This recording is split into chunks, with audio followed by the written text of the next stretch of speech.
Hello, everyone. Welcome to Matcha Morning Club, a cozy lifestyle podcast hosted by your two favorite besties, Alex and Victoria. Today we are sipping on our good favorite hazelnut tea from a local Edinburgh tea shop called Roseberry Tea.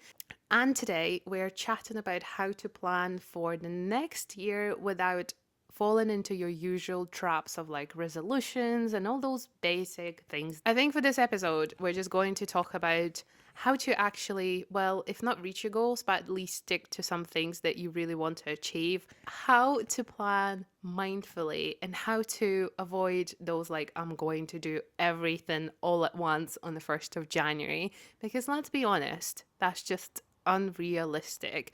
And I think that's a good point to share some of our previous fails of when we said, I'm going to do all of this, and then how that failed. Oh, many a time. Many a time. Let me tell you, I do love, in theory, a complete life overhaul, a reset. Everything's going to change. I'm going to be completely new person. But you know what? Just from saying that, you are not actually a new person. And it's not something that ever works.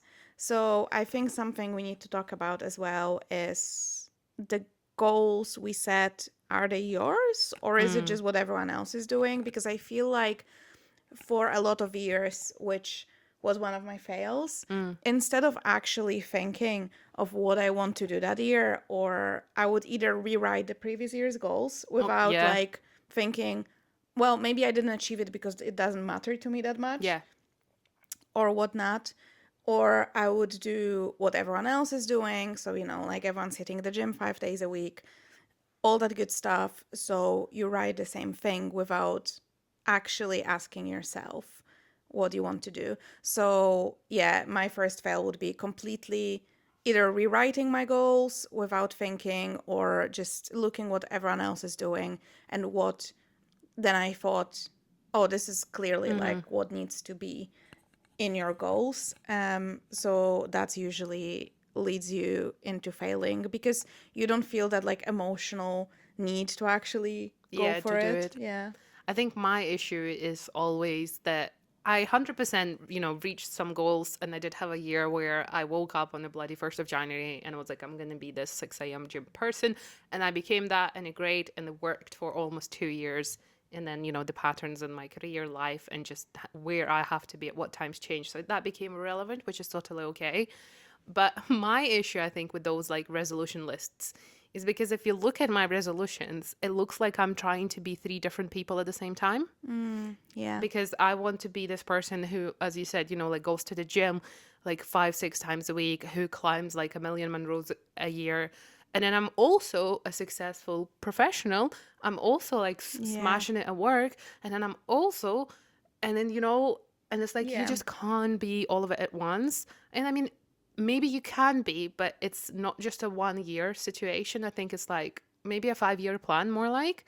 So for me, it's like what's the most important to achieve this year, and then maybe next year we'll work on this next thing. So that's what we're going to focus on today. Absolutely. My first step as well would be, which I think a lot is a mistake a lot of people do and also guilty. We plan for very optimistically for our best day. So you plan for a day when you had 8 hours of sleep and you wake up like energized, and it's probably like a beautiful day in June and the sun is shining and the birds are chirping and you're like, yes, this is my day. But instead, and I read it somewhere and it's so true, you need to plan for a worse day. Yeah. So even on a day when it's pissing down, you wake up and it's dark, right? It's dark, it's cold, it's windy, it's pissing down, like the trifecta of shit weather. And you had a shit sleep and you're feeling tired. The energy is just not energizing. And the work has been like the work day has been long and boring and you're just feeling down. What is the bare minimum you can do? That's the day you need to plan for, because on a good day you're going to do it easy and you're going to do more. But if you're going to plan for the good days, you're going to once like there's going to be a week or two of worse days for whatever reason, then you're not going to do anything because you're just not going to have the energy. So I think that's people are so hyped up, new year, new me, which is the common trap. I'm changing myself without realistically thinking. You know, those days will come. It doesn't matter. You can wish on a falling star. Those days will come. It's just how it is. You have better days and worse days. Mm-hmm. Plan for the minimum because on a good day, you're just going to do more Yeah, anyway. I think it's also like, on your worst day, can you show up, and then what that showing up Yeah. looks like to you? Because again, I think it's one of those things that my PT used to say. He said, imagine it's like the shittest day ever, it's raining. Like, what is the most you can do in terms of, can you just go and like walk on the treadmill for 30 minutes? If you can, great, that's all you need to do. Yeah. And it's kind of like, just again, I think a lot of the things we say on this podcast is about being realistic. And don't get me wrong, there is a lot of that stuff on social media, and those like PTs that are called toxic, they say it doesn't matter what day it is, you need to, you need to believe in yourself. I'm like, absolutely, they're not wrong in their like general message, but it's the way it's been delivered. It's like the way all of these like also like motivational gurus say to you. I think a lot of like things on Stephen Bartlett's podcast, people are like, you just must do this to stay healthy, or like, and at the end when you listen to all of those episodes, it's like 100 different things. Yeah, I think you have to be very careful with that because if you go online, especially wellness and nutrition and exercise TikTok, I would be very careful with who you follow because if you listen to all those so-called experts, which is genuinely the problem with the internet, you can call yourself an expert, but like what is like how are you an expert? But if you go there and I see those videos and then there's person like sugar is the worst. You cannot eat any sugars. Then someone's like, carbs are the worst. You cannot eat any carbs. And now it's like, protein is shit. Actually, the new thing is fiber. So you just Yeah. ditch. And then, like, if you look at it and if you listen to all these people, it turns out you're going to just live on like air because everything's bad for you. So, be very careful with who you follow. And also remember that especially when it comes to your health, there's medical professionals after medical school with medical training that they can tell you what's wrong with you or what's not wrong Yeah. with you and what's good for your particular body, not some jacked dude from TikTok that you Tells know you just go to the gym. you don't even know. Maybe he's taking tons of, like weird stuff to like looks more big and stuff. Like what you just don't know these people. So I would say like first of all, be very careful with that with advice especially that affect your physical and mental Mm-hmm. health. Because if someone says like, "Oh, try like these I don't know, journaling prompts change my life," and then you do them and nothing happens, that doesn't have any lasting consequences. So you can try all that stuff as much as you Yeah. want, or like you can try a skincare product probably, and like, yeah, maybe you'll get a spot or two and you decide not to use it. But I feel like nutrition and exercise, it's such a complicated Mm-hmm. topic that I went off topic, but I feel very passionate about this because there's a lot of literal bullshit. I think one of the main things about it, there are a lot of podcasts that do invite like genuine, like medical professionals or qualified nutritionists. However, after, I've listened to quite a few of them, and there are people who genuinely talk, like they consider everyone and they talk about it. But there are also people who have PhDs in this one particular thing, and then they Yeah. spend 2 hours of the episode talking about this one particular thing, and then some people just take it as a holy grail, and then they forget that actually this person has probably spent most of their life studying this, and there are so many other things that actually play into effect of like, the general well-being and health. And there's experts who studied, brain chemistry, psychology stuff, and they only talk about that particular thing for about 2 hours, and then certain individuals get obsessed with that. And I think that's quite often the issue. So, and that's what all of this concept of like we're going all in comes from. You listened to like 5 different episodes, and suddenly you're like, yeah, I need to hit this, that, this, and the next thing. And on the 1st of January, I'm waking up as this new person.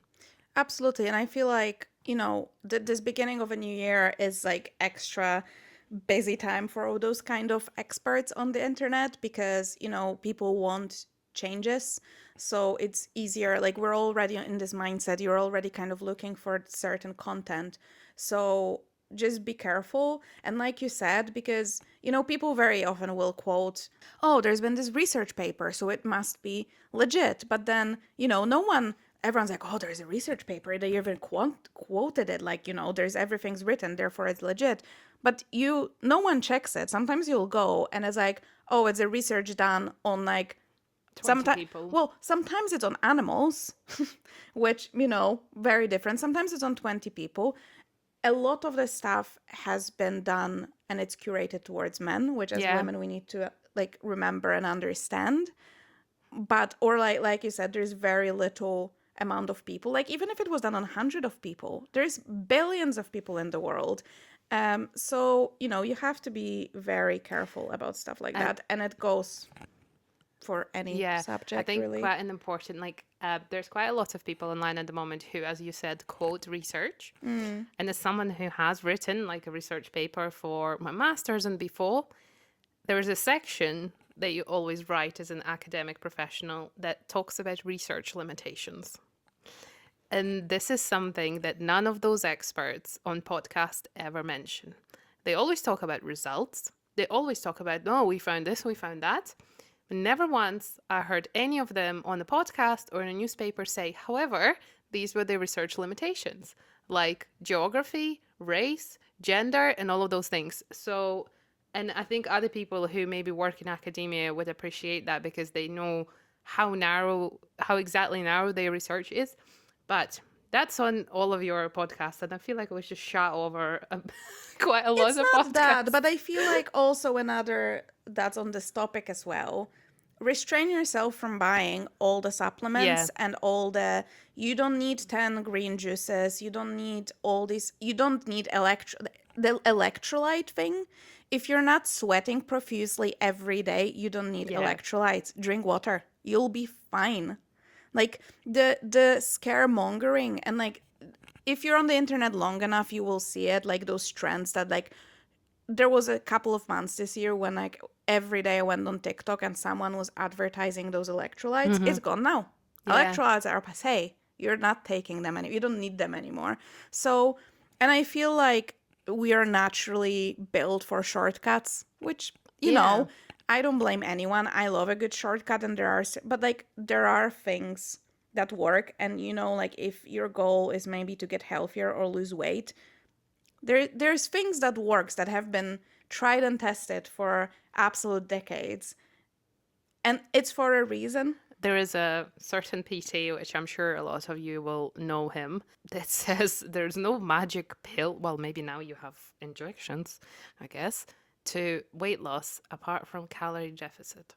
Everything starts from calorie deficit. Yeah, but that's borderline how all these injections work as well, Yeah, because they they just, suppress your appetite, so you eat less, therefore you're in a yeah, calorie so it's deficit. all a very simple sentence. But I think, like, we as humans, as you said, we need a shortcut and we believe everything someone says. Now, in terms of, like, say, like, we woken up in January and we're like, oh my God, I'm going to smash this year. And then, Yeah. yeah, Yeah. and then comes the end of February and suddenly we're not smashing this anymore. Let's talk about that and why we do I it. don't think most people need. Even make it till Yeah, I think February. it's like mid-Jan for some people. I think the problem is people just go, like you said, all in. Yeah. They go too hard and they just burn themselves out really Mm-hmm. quickly, or realize very quickly that it's completely not sustainable to go at that power. But for someone who didn't go to the gym at all, going 5 days a week, It's a stress. it is a stress on your body. And but then like there's if you're so that, because a lot of people, so for example, you'll be that set on it, right? So your plan is, I need to go to gym 5 days a week, and for the first week you're going, and the Mm-hmm. second week you're going, and the third week you go 4 days because you didn't manage. But that's a failure in your brain. Mm-hmm. So instead of setting, like, I like to set a minimum goals. Yeah. So it's like, if you're just starting out, I'll try, like, my goal is to go minimum 2 times. Mm-hmm. And then anything over that on a good week, It's a great. win. But like those 2 times are doable. So that, again, coming back to this, like on a bad week, on a busy week, when there's a lot of going on, you can squeeze in 2 times. Yeah. So I think that's the biggest problem. That's why people just, because they just simply realize I just cannot do it. But instead of adjusting the goals and like treating it like an experiment. So like if you're doing an experiment and something doesn't work, you don't give up on an experiment. You're just changing the experiment and Yeah. adjusting accordingly. So if you realize, oh, 5 days a week doesn't work, let's drop it to 4-3-2. People are like, well, I cannot do this clearly. I'm not And made then for they the give it gym. all up. And I Yeah. think like one, is it like the people said in experiments, there's no results, there's only learnings? So something, or is it, There's no failure oh in yeah, there's experiments. There's only, only yeah. a learning and a result to And it. I love that because like that's the reason you do an experiment. It's not for it to fail. It's for you to learn from it and like get like a conclusion and this is how it worked. Okay, now we know what doesn't work and we more or Yes. less agree on why it doesn't work. What do we think works and maybe what worked for us? I think I would start with reflecting on the past year. Mm-hmm. It's an experiment. You need to, you need the result of the previous one, even if you didn't set any goals and stuff, or maybe you set some goals in January 2025 and you didn't achieve any of them. That's fine. But sitting down and asking yourself, so why? Because maybe it wasn't, well, first of all, maybe some of those goals you don't want to achieve anymore. Maybe they're not important anymore. Maybe some of them you can admit, I went into it too heavy and then I, gave up midway, or whatever it might be. So you need to reflect and see what didn't work. I think it's really Mm-hmm. important. If something worked, fantastic, try to replicate that. So that reflection, I would say, is very important. And then based off of that, I would kind of, I know it might sound very, not kind of woo, but I Mm. like to think more these days in terms of feelings Yeah. sometimes. So, like, how would I like to feel by the end of 2026? And how can I get there? Also, have you seen that exercise? I'm sure most people did. So, you'll do like a circle Mm-hmm. and you split it in like 10. It looks like a little cake. Mm-hmm. And 10 slices, and each slice is a different area of your life. So, Mm-hmm. it might be your like relationship, family, your health, your like mental health, Mm-hmm. physical health, whatever. Like can find it online, and then you go on it and you judge each area of your life, one to Oh 10, yes. on like the satisfaction scale. So like how happy are you with your job, Mm-hmm. your relationships, so on. And that way you can kind of pinpoint what are the areas, because that we talked about is the biggest mistake is like I'm gonna take everything to 10. Yeah. But first of all, not everything needs to be a 10. Like, if your relationship is at 8, well, fucking great. 8 out of 10. That's still Like, good. that's really good. So, find the one that affects you the most and, like, which one it is. Do you absolutely hate your job and want a new one? Mm-hmm. That's your focus for the next year. Because once you change that, you can then pick another Yeah. one on the littles. Like, I think it's just like we're trying to do it all, but you can do it all at the same time. I think it's fair to say it's just like, taking one step at a time. People say that for a reason. And, or I often say, like, I'll deal with this when it comes to that, or like when the time is right, because there are certain things that, I don't have to sort them out like right now. Or, as you said, like the most important things. And that's also, I feel like I've mentioned this so many times now. And if you didn't get it, people, by now, anything that James Clear does, like, Mm. honestly, his like Atomic Habits book, I think that's like, honestly, like if you know someone who's like obsessed with hitting their goals and stuff like that, get them the book for Christmas, or like get them that book in general, or get one for yourself, because it's all about, like, he doesn't encourage you to jump all in. He actually tells you how to build sustainable habits, essentially. And it's like a 5-minute rule. Can you, for 5 minutes every morning, do this particular thing? And then, and it takes, I think, 28 days to build a habit in general. And has been proven by some research papers. Probably. Probably. But I've tested it so many times on myself, and that really works. And if it's something that you're trying to do, for the new year, maybe doing like a 5-minute exercise every morning, then you increase in it, and suddenly you manage to do like a full session, stuff like that.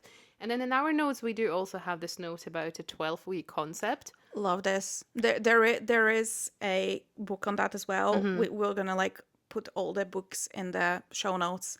So actually, and I think we could do a little social media post with our favorite books for New Year on like self Yeah. development and stuff like that. But it's called, I think it's called a 12. I don't remember the title, but it is about this concept of Yeah. um, quarterly planning Yeah. over a whole Yearly, yeah. year, which I think is great because you kind of you can anticipate what your life is going to be like in the next 3 months, but it's really hard to guess where you're going to be in like 6, 7, 8, so on. So it's really nice. And then also, if you do that like wheel of life, You can maybe you focus can, on. yeah, maybe you picked one little piece of cake, little slice of cake, and you've done it. You ate your cake and you're now much higher on it. You can just pick another one instead of planning so far ahead. Someone who definitely spoken about the quarterly planning is Grace Beverly, in her like account in general, and she has a podcast. But I'm gonna kid you not, I think her YouTube is better for that. Like she has like these short videos, or maybe that's just because podcast is full of ads. But on YouTube, you don't get as many. So if you like, she's a lovely girl. So if you want to check out a bit more on that as well, so go on her YouTube. I think that's the place. And I think like with the shorter timelines, I think it's also easier to keep yourself accountable because Yeah. when we are as people, when we start thinking like long term, it's kind of like stressful and it's really hard to imagine. And Yeah. especially, I think 3 months terms are easier for people who want like quick results. Like you know me, like I'm that kind of like, I want it all and I want it now. Yeah. And I think that's when, the 12-week thing is a lot easier because 12 weeks is actually not that long. And you know for a fact that you will be able to achieve something in that timeline. So that's your quick win. And that also keeps you more motivated for the next quarter. And that's Yeah. why I think it works well. And then you can just like check in with yourself or do it like together with a friend, like schedule yourself for coffee in like 3 months time. And then like you're going to sit down and like reassess your goals. And I think that's also a good one for falling off the track or realizing that a goal that you maybe started working on is not really relevant, or maybe it's early enough to realize that, oh, it's actually not something that I want. And then after the 3 months, you make that decision, okay, I don't think this is relevant for me anymore. Or maybe I've achieved this now. So you move on to the next. Yeah, I absolutely agree. Definitely. It's easier, like you said, because 12 months, it's like an it's overwhelming amount of time. And what people do very often is they will write all these plans and all these Mm-hmm. goals in January and then don't come back to them until Yeah. December rolls around and they're like, oh crap, I don't even know what I've written there, or like I have not done anything because there is no planning involved. So I would say the same thing. Like sit down, plan for the 3 months ahead. It's 12 weeks. You can see fantastic results in Mm-hmm. any area of your life within that period of time. And make some specific goals, do check-ins. I would say Mm-hmm. like do a big check-in after 3 months, but I would do weekly, bi-week, like however often you feel like needed, so you can adjust for it. And that way, because like you said, like if you finish after 3 months, you have this, it's like a project. Yeah. So the project's over, now I need to think about it. And then even if you've done nothing, you have that, I would say set it in a calendar and get your like a reminder so it Yeah. pops up. So you sit with your goals, and even if in those first 3 months turns out like you fell off after 2 weeks, it's like a reset button. Mm-hmm. You have more chances to Yeah. then, because otherwise, I've done it so many times when I wrote my goals and I haven't even looked at them for 12 months. And then I come back to them in December. I was like, oh, I forgot about that completely because I just didn't check in with myself. And that's actually like makes you feel quite embarrassed. I think maybe we should do that. Maybe we should do like like every three Yeah, months I sit would be down, keen. yeah, and just do it with your friend, do it with someone, do it with someone who you trust, because obviously if you failed completely, you need to be able to tell Yeah. them. But I think it's like sometimes it's really hard to keep yourself accountable on your own. Mm-hmm. But maybe if like if you have it in the like built in your calendar, that like check up with this like quarterly check in Yeah, with my goals and with that person, it might be also a motivation that you will have 100%. to sit down at the coffee and say, Yeah. actually, I've done fuck all. Yeah, that's a good one. And also, I think about talking like how to make it stick. I think a lot of people will write, a lot of like unrealistic goals, or the goals they're just like, they sat down and thought about it for like a day and be like, okay, I'm going to do this. So it's all about like, is this goal good enough? Is this goal Yeah. actually fits in my lifestyle? Because I kid you not, as we said, you can't wake up a new person. So it's like taking one step at a time. Maybe if you've written like 7 goals, you can then just dissect each and every single one and say, okay, it's maybe connecting like a feeling to that goal. How's that goal going to make me feel? Or I think like, just like a goal on its own, great, but it doesn't tell you much. I think Yeah. it's all like making those goals like quantifiable in a way, Yeah. or like, so when I achieve this, what is the actual like either tangible or emotional change that's going to bring to my life? And then maybe suddenly you realize you don't need it. Like if your goal is to read 54 books in a year, after a year, like what's the feeling that you're going to get out of it? Are you just glad you ticked off 54 numbers? Or do you actually have a list of 54 books that you want to read? Yeah, definitely. Another thing to make it stick is don't look at other people. Your goals need to be yours and they need to be like, speaking of book reading, I my book reading goal in 2024 was higher than 2025, Okay. even though I hit the 2024 one, but I was really hammering it down in December just to get to Just to it. stick. And I Yeah. was like, I'm gonna set a smaller goal because I realize, for example, like I'm not a booktuber or book Yeah. talker.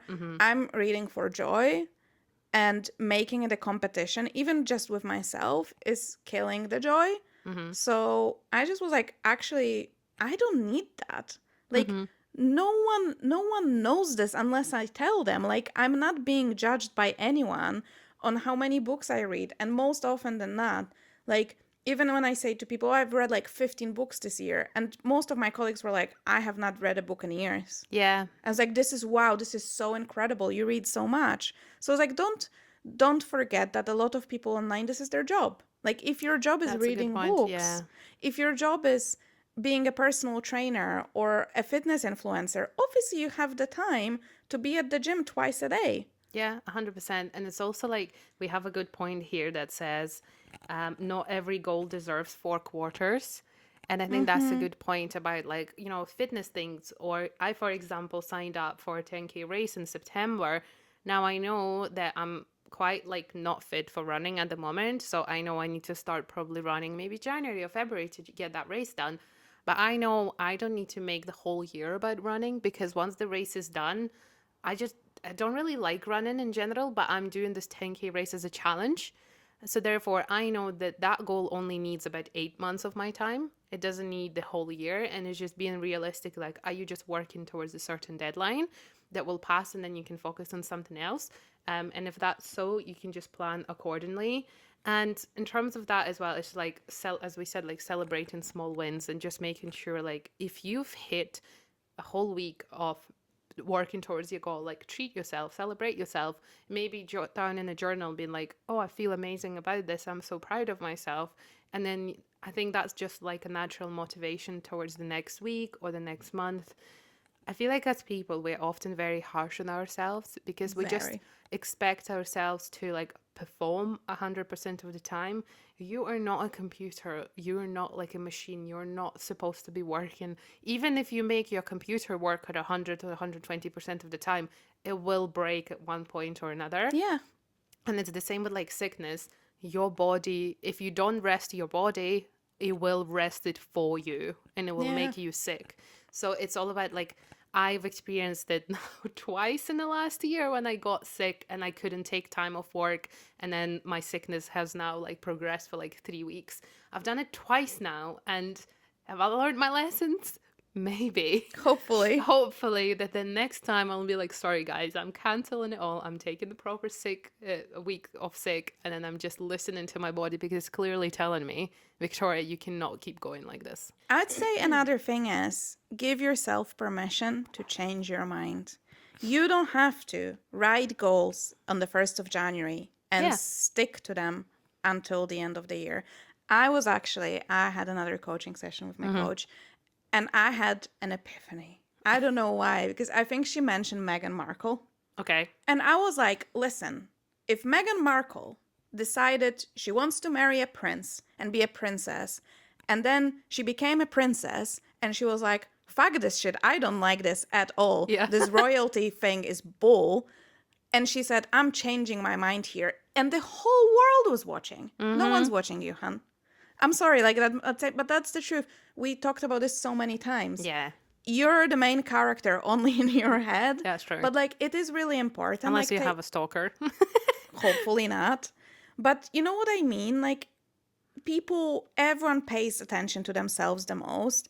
Like, there's very little people, only celebrities, that, everything they do is seen by everyone. So if she can make a huge life-changing choice In public. and then in a public eye, and then be like, this is not for me, I'm changing my mind, and go through with it, and she's still okay, she has a Netflix show, she lives in America, I'm sure she's perfectly Back to the States. yeah, exactly, content. You can do it too. No one's gonna judge you for dropping a goal, for changing a goal, for minimizing your goal, whatever you need to do. So honestly, because that was my issue lately, and I was like, something I was working through it in the coaching session, I was like, I was such a completionist. So once I made a decision, it was like a binding contract for life. Yeah. Like the one in Harry Potter, when like, if you don't do the thing, you're gonna die. Yeah. That's how it felt in my head, but it's not. It's really is not, and it's most of the time not that deep as well.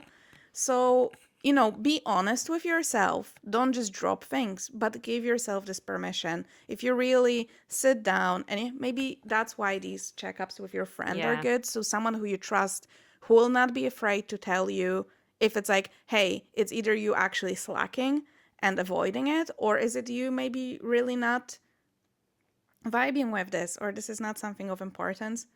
It's fine. If Meghan Markle can do it You can in do it too. public, you can do it too. I can guarantee you And I that. think like now is a good time to maybe depends on when you're listening to for it, to be honest, whether it's like beginning of January or still December, or maybe even February. I think it's a good time to make plan for like that Q1 if you Yeah. like to adopt the 3 months question. And also I do really want to emphasize, because if January doesn't feel like the right time to start, you don't have to. I think in January is such, first of all, everyone is poor in January. Everyone is like depressed or whatever. It's a very dark and cold month, at least in our hemisphere by any means. Because if you listen in Australia, you're in summer, so that's different.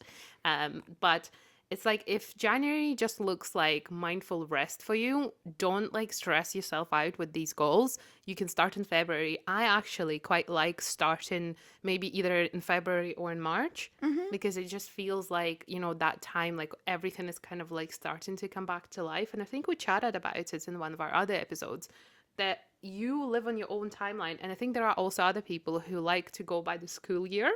So it's like Yeah, September to September. I quite like that as well. And then again, if that works for you, because that quarterly thing can be applied to that as well. So just take it as like, make it work for you. Don't make yourself work for something else. I think it's your life, and then like you have to be in control of it, not someone's, tips, and not someone's framework. You don't have to it's like getting a dog. When you get a dog, you get the dog for your lifestyle. You don't get the dog to change your lifestyle, because it's just not going to be good for anyone. I know that quite well.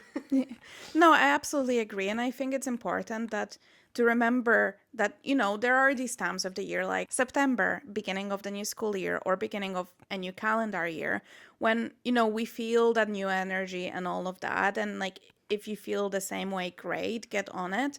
But you can start planning and you can set your goals on a Wednesday in July. Like, there's no like, again, I feel like we put ourselves in those boxes and they're like, oh, if you didn't set the goals by 1st of January, then you have to wait until at least September, if not another January.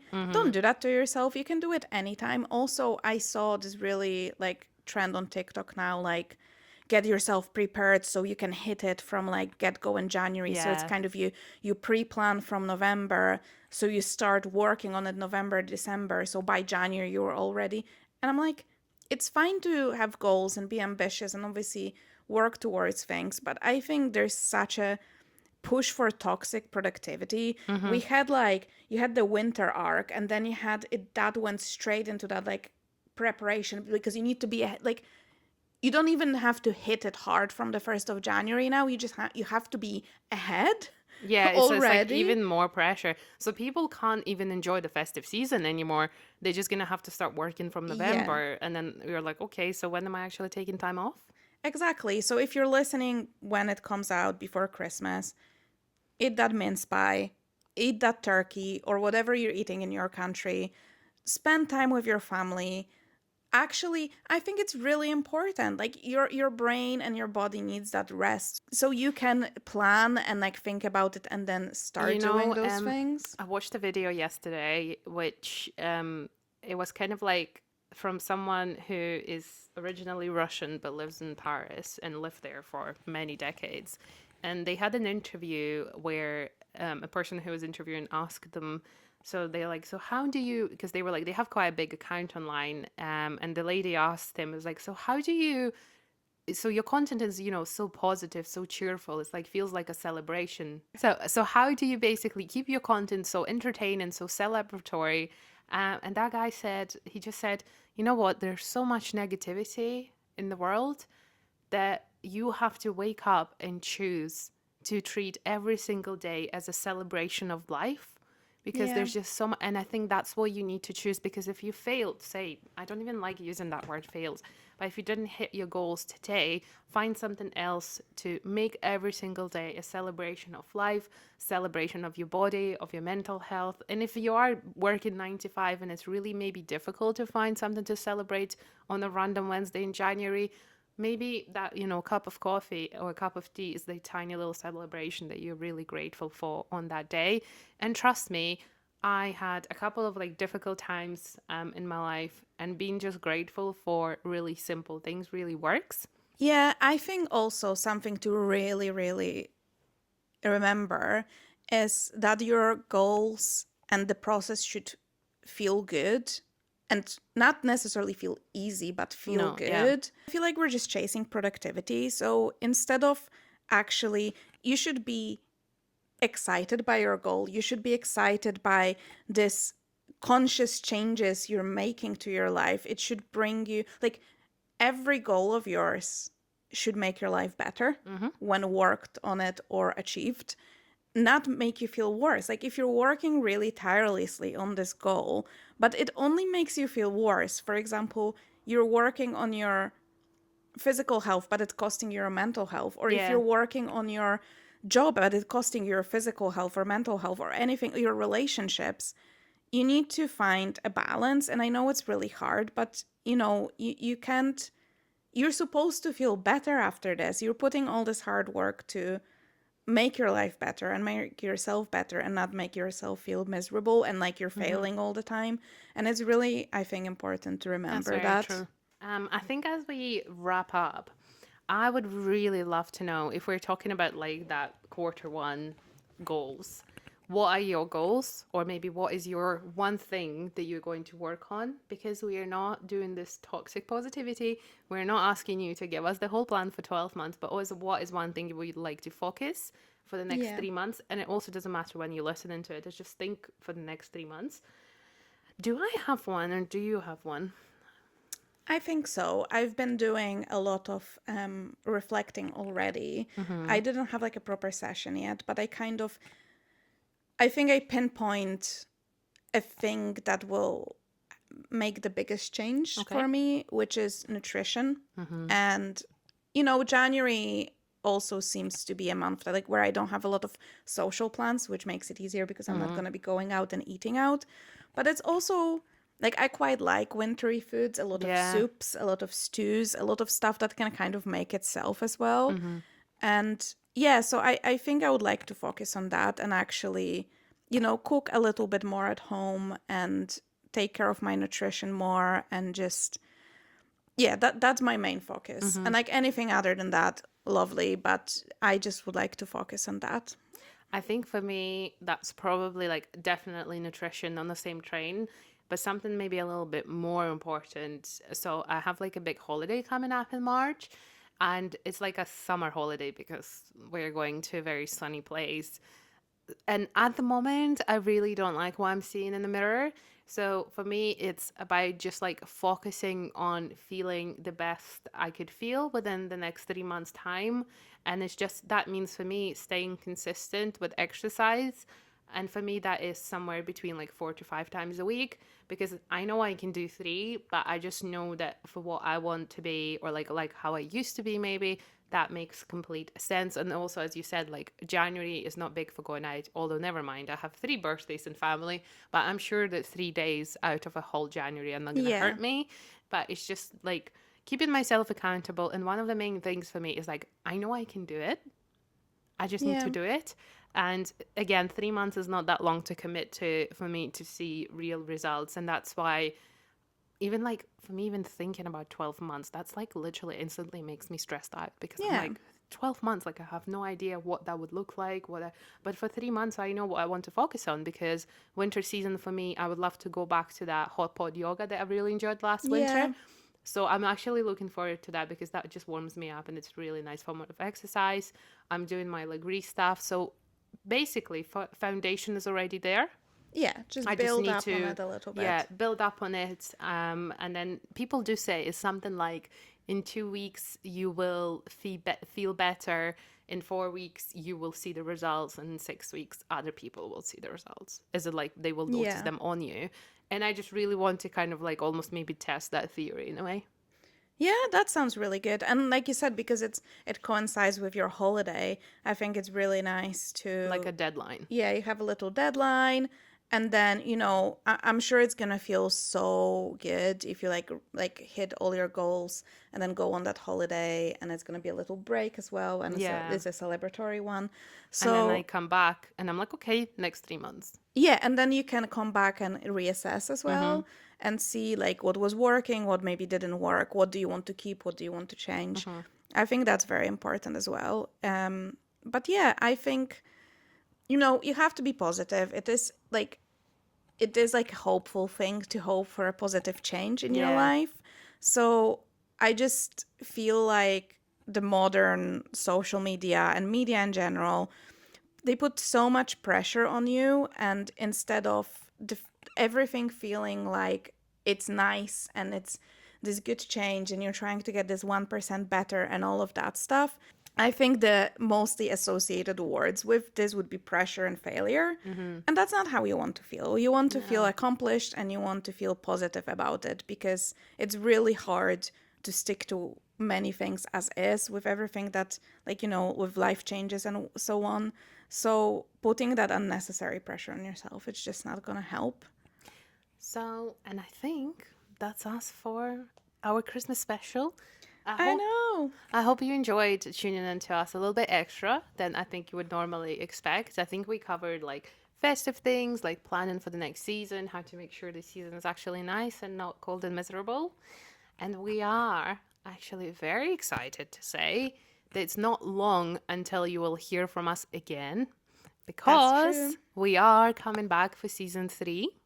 I can't actually believe we are saying it, because it will almost. We actually need to find out the actual date when we started the podcast so we can celebrate 1 year of Matcha Morning Club.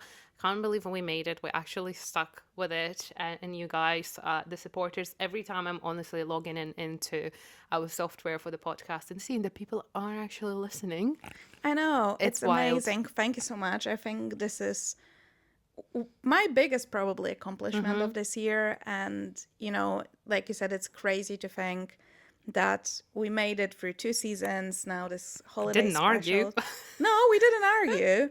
Like, absolutely not. But I think we had a very shared vision for what we wanted to Yeah. be. And yeah, it just worked. So we're very grateful for that. And it's been such a great thing. Yeah, and it's our first year. Well, it's not complete yet. We're not going to say that because it's just the end of 2025. But we're very excited because, believe it or not, season 3 is already all planned out. We know what we're going to talk to you about. So, by any means, not running out of ideas. But if there's anything specific that you would like to hear us talk about, please let us know. Our DMs and comments are always open. And also, I thought, if anyone wants to send us an email because maybe they feel like social media is too much, or we are Yeah. available at matchamorningclub@gmail.com. So send us your emails if you would like to. Absolutely. And if you're listening before Christmas, if you want to give us a little Christmas gift, please do give us a review on Spotify and hit subscribe on anywhere.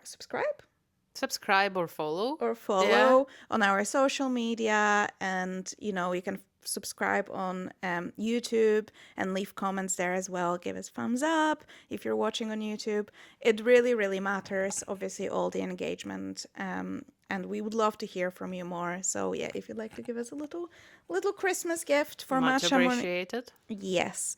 But from both of us, I think we would love to wish all of you Merry Christmas. Merry Christmas. We hope you're going to have an amazing time with people you care about the most. Or if you're doing it solo and it's your me time, that's also fantastic. However you want to spend that festive time. And we will see you in New Year Yeah. 2026. Thank you for listening. Thank you. Bye bye.